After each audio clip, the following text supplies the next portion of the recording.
Sir నార్మల్గా మంత్రం అనేది ఎవరైనా నేర్చుకొని చదవాలనుకుంటారు, కానీ అంటే మీరు మొత్తం ఎందుకు మంత్రాన్ని చదవట్లేదు సార్? అదేమ్మా ఇందాక నేను చెప్పినట్టు వేదమంత్రం నేర్చుకున్న తర్వాత చదవాలి. సో ఏదో మనం వినేసి చదవకూడదు. ఓకే. ఎందుకంటే దానికి ఒక పర్టికులర్ అర్థం ఉన్నది. ఇప్పుడు ఫర్ ఎగ్జాంపుల్ గణానాంత్వా అనేది ఒక మంత్రం ఉన్నది. ఆ గణానాంత్వా మంత్రము అర్థం ఏంటి అంటే, ఆ గణపతి ఎవరైతే ఉన్నారో, అంటే గణాలకి అధినాయకుడు ఎవరైతే ఉన్నారో ఆయన వచ్చి ఇక్కడ కూర్చొని మేమిచ్చే హవిస్సులు స్వీకరించమని దాని అర్థం.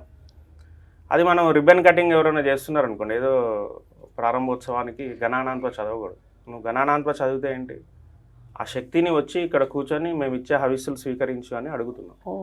కాబట్టి అన్ని మంత్రాలు వచ్చని చదివేయకూడదు, అర్థం తెలిస్తే చదవరు.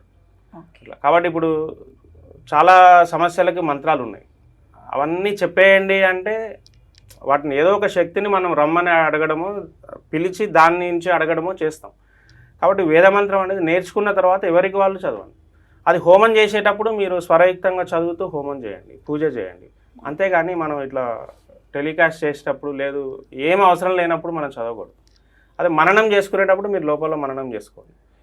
అందుకనే మొత్తం మంత్రం నేను చెప్పట్లేదు, అర్థం ఉంటుంది కాబట్టి. ఇప్పుడు మీరు నన్ను ఇంటర్వ్యూ చేయడానికి రమ్మని పిలిచారు, నేను వచ్చాను, ఇంటర్వ్యూ జరుగుతుంది. మీరు ఏం లేకుండా రండి సార్ అన్నారు అనుకోండి, నేను వచ్చి ఇక్కడ కూర్చొని ఏం జరగకపోతే నాకు ఎలా ఉంటుంది? సేమ్ మరి అంత పెద్ద శక్తిని, మరి గణానాంత్వ మంత్రంలో అంత పెద్ద శక్తిని, గణాలకు అధిపతి అంటే మొత్తం సమస్త ప్రపంచానికి అధిపతిని వచ్చి ఇక్కడ కూర్చొని నేను ఇచ్చే హవిస్సులు స్వీకరించమని దాని అర్థం. నువ్వు అసలు ఏమి ఇవ్వట్లేదు, నువ్వేమి ఇవ్వకపోగా ఎవరో రిబ్బన్ కట్ చేస్తున్నారని ఆ మంత్రం చదవడం అనేది రాంగ్.